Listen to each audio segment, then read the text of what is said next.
Ketua Umum PDI Perjuangan Megawati Soekarno Putri menyebut ada pihak yang ingin mengganggu Kongres PDI Perjuangan tahun depan. Megawati menyebut ada narasi yang sedang dibuat saat ini bahwa kepemimpinannya dianggap tidak berhasil. Mega pun menantang pihak yang ingin mencoba mengaut-aut agenda Kongres Partai Berlambang Kepala Banteng tersebut. Kegaduhan semakin menjadi dengan adanya pencekalan terhadap petinggi PDI Perjuangan Yasona Lauli dan Hasto Kristianto yang tersandung kasus hukum di Komisi Pemberantasan Korupsi. Benarkah dugaan Ketua Umum PDI Perjuangan tersebut dengan adanya kasus korupsi di KPK itu?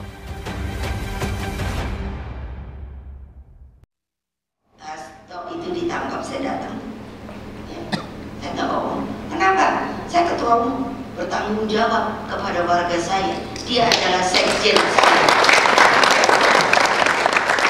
Tapi ini katanya udah diminta oleh seluruh ini anggota partai secara aklamasi. Kalau ada nanti kongres, ibu mesti jadi lagi, enak aja emangnya. Gua nggak boleh pensiun. Aku kayak bilang gitu. Ini biar kedengeran. Kenapa? Karena aku juga udah ada nih berita. Nanti di kongres, karena sekarang kurang bisa berhasil, katanya di kongres juga mau diawut-awut. Saya sengaja nih supaya pada kedengeran dah. Coba kamu mau awut-awut partai saya.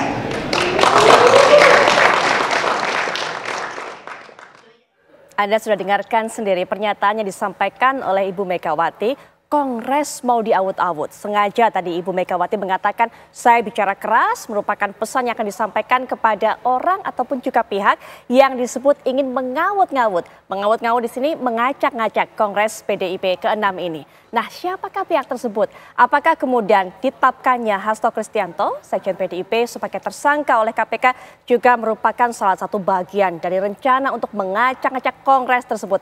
Kita akan cari tahu jawabannya pada malam hari ini. Kita akan dengarkan bagaimana pandangan dari para narasumber. Sudah hadir tentunya di samping saya, ini juga mewakili Jokowi Mania, karena kita tidak bisa pungkiri bahwa beberapa waktu belakangan ini ketika keluar apa yang disebutkan oleh KPK atau disampaikan oleh KPK mengenai status Hasto Kristianto, banyak juga kemudian yang mengaitkan dengan Pak Jokowi. Benarkah demikian? Nanti dari Jokowi Mania yaitu Mas Andi Aswar akan memberikan jawabannya. Assalamualaikum warahmatullahi wabarakatuh. Selamat malam Mas Andi. Waalaikumsalam warahmatullahi wabarakatuh.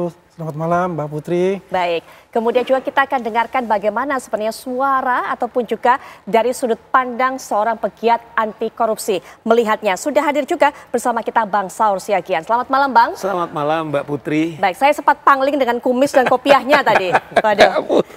Kemudian juga nanti kita akan dengarkan bagaimana pandangan dari sudut pandang politik. Pengamat politik Universitas Paramadina, Mas Khairul Umam sudah bersama saya juga di studio. Assalamualaikum warahmatullahi wabarakatuh. Waalaikumsalam Mbak Putri. Selamat malam. Salam semuanya, Mas Andi, Mas Saur. Ya, dan juga kita sudah terhubung, ini selaku juru bicara dari PDI Perjuangan. Sudah hadir secara daring, Mas Aryo Seno Bagaskoro. Assalamualaikum warahmatullahi wabarakatuh. Selamat malam Mas Seno.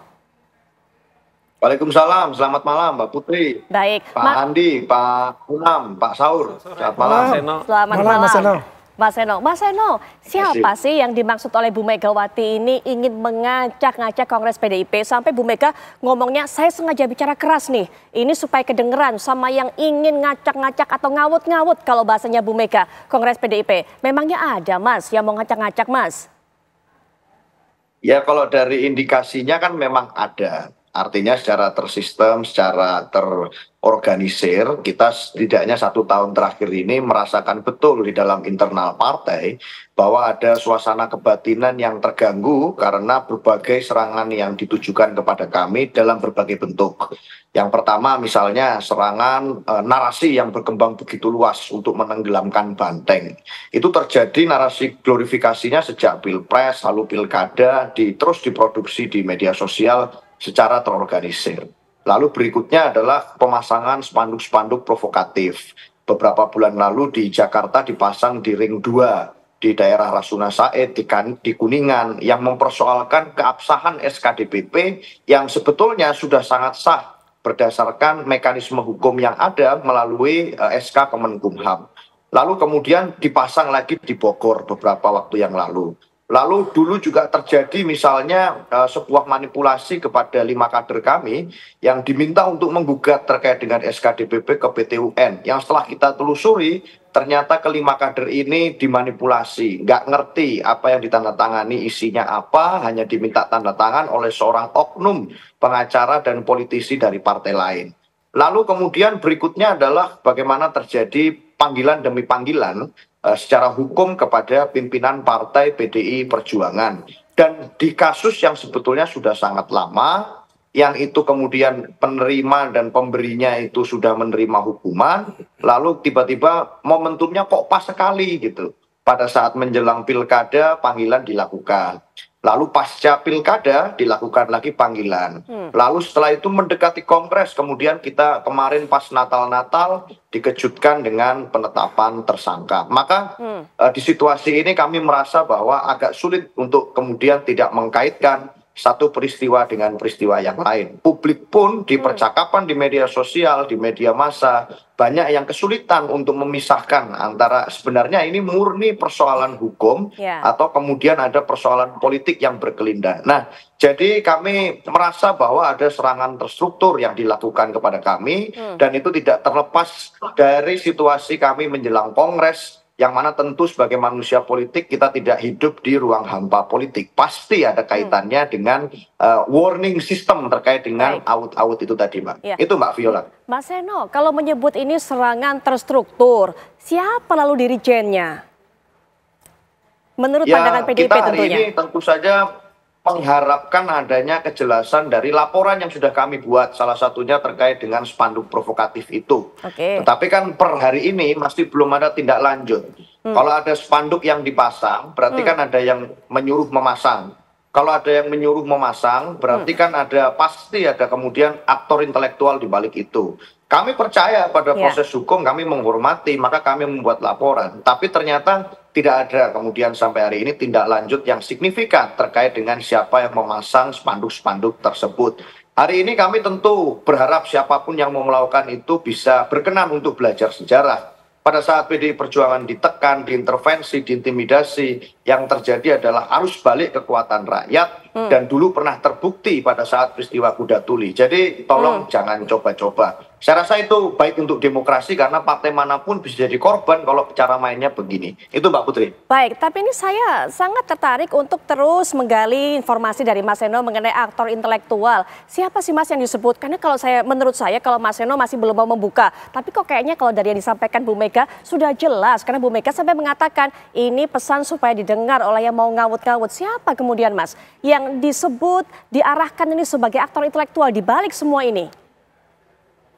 Ya, dugaan kami pasti seseorang yang punya kekuasaan. Karena kalau tidak punya kedekatan dengan kekuasaan, itu kami juga kesulitan untuk melakukan gambaran kok bisa terstruktur seperti ini.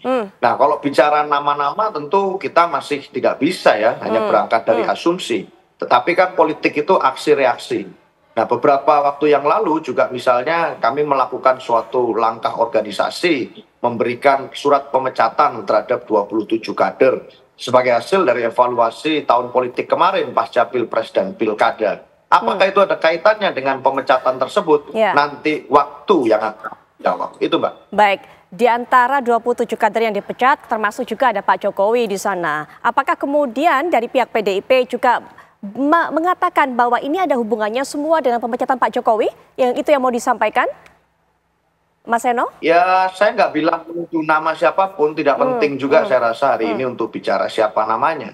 Tetapi yang pasti siapapun itu saya berharap betul sekali lagi belajar pada sejarah. Jangan sampai kemudian apa yang kemudian pernah dibuktikan, PDI Perjuangan saat ditekan mau dilakukan cara-cara yang sama dengan cara seperti itu. Kita berharap betul bahwa politik kita tidak dilandasi atas semangat balas dendam, tetapi didasari atas keinginan untuk membangun peradaban kehidupan bersama yang lebih baik.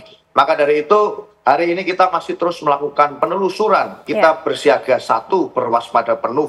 Kalau siapapun itu, apalagi misalnya nanti dengan berjalannya waktu, ternyata yang ingin mengacak-ngacak PDI Perjuangan adalah orang yang pernah berjalan bersama kami, siapapun namanya, maka saya rasa ini adalah suatu bukti sejarah bagaimana nanti waktu akan menguji tentang kekhianatan, tentang kesetiaan pada nilai, tentang menjaga kehidupan berdemokrasi yang baik. Kita ingin untuk memastikan agar demokrasi itu tidak diganggu oleh suasana seperti itu. Itu aja, Mbak. Baik, Mas Seno. Mas Andi, tidak bisa kita pungkiri bahwa kemudian di kalangan publik beredar bahwa mengkait-kaitkan mereka ini. Wah, ini di status tersangkakan Mas Hasto ini ada hubungannya dengan pemecatan Pak Jokowi dari PDIP dan sebagainya. Mas Andi. Ya, terima kasih Mbak Putri. Pertama-tama saya ingin mengucapkan Selamat Natal dan Tahun Baru 2025 nanti kepada seluruh pemirsa TV One dari kami, dari Jokomania dan Prabowo Mania 08. Menjawab pertanyaan tadi Mbak Putri, ini semakin lama kita melihat ini seperti ada Jokowi fobia. Jokowi fobia di PDIP. Beliau ini kan sudah dipecat, ya, diberhentikan. Apa yang terjadi di PDIP itu ya tidak ada kaitan lagi dengan beliau gitu. Cawe-cawe beliau tidak ada lagi karena bukan presiden.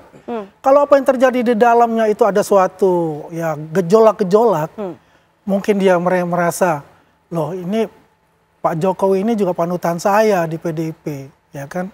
Kenapa dipecat? Mereka melakukan sesuatu itu bukan urusannya Pak Jokowi lagi, itu urusan internal. Kalau untuk masalah yang tadi ada yang melakukan menyebarkan spanduk-spanduk yang sifatnya itu adalah ya, mendiskreditkan partai PDIP, itu harus diselidiki. Jangan menimbulkan fitnah nantinya gitu loh. Jangan sedikit lagi itu, wah itu Jokowi itu kerjaan dan keluarganya gitu karena dipecat dari PDIP. Ya kan? Kalau perlu itu buktikan, nanti akan terjadi fitnah. Ya kan? Selama ini tidak akan ada kok. Statement terakhir itu Pak Jokowi bilang, lah saya kan sudah nggak presiden. Ketawa-ketawa saja gitu. Ya kalau misalnya, oh kemarin masalah pilpres, pilkada dan sebagainya itulah proses politik. Kalau sekarang itu dikaitkan lagi dengan kasusnya Pak Sekjen, Mas Hasto, itu adalah murni adalah kasus hukum. Nggak ada kaitannya itu dengan cawe-cawe dari Jokowi atau pemerintah sebelumnya. Sedangkan sebelumnya kan PDIP kan di dalam pemerintahan merasakan benefit-benefit pada saat Pak Jokowi sebagai presiden, ya kan? Terjadinya hal-hal seperti itu hal yang biasa dalam politik. Baik. Gitu. Jadi tidak ada upaya Pak Jokowi untuk cawe-cawe, termasuk kan kemarin sempat dengar nih Mas, sama santer, wah ini mau intervensi nih karena menjelang Kongres. Tidak ada hal seperti itu? Tidak ada seperti itu. Pak Jokowi ini kan negarawan. Maka waktu itu saya mengusulkan sebaiknya itu ada suatu namanya presiden round table. Jadi semua presiden itu berkumpul, ya berbicara tentang negara ini, hari ini, ke depan itu seperti apa.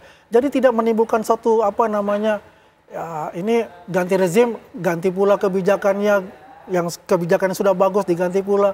Ada pula juga fitnah-fitnah seperti itu. Ya mungkin itu bisa di salah satu solusi juga nantinya yang bisa diterapkan seperti itu. Tapi pada intinya, Jokowi ini kan sudah tidak jadi presiden. Sudahlah, jangan ada Jokowi fobia lagi gitu. Oke. Biarkanlah, silakan berkongres ya. Kalau itu ada hal-hal yang sifatnya bersifat pidana maupun yang lain-lain, silakan diselidiki. Percayakan kepada kepolisian. Bila perlu dipantau oleh masyarakat. Baik, benarkah Mas Seno ada Jokowi fobia di kalangan internal PDIP? Nanti ya Mas Seno dijawab, termasuk juga terdengarkan Mas Umam bagaimana pandangannya, Bang Saur juga. Apakah memang penetapan tersangka untuk Hasto Kristianto ini betul-betul penegakan hukum atau memang politisasi? Nanti akan dijawab oleh para narasumber lainnya setelah jeda berikut ini, kami segera kembali.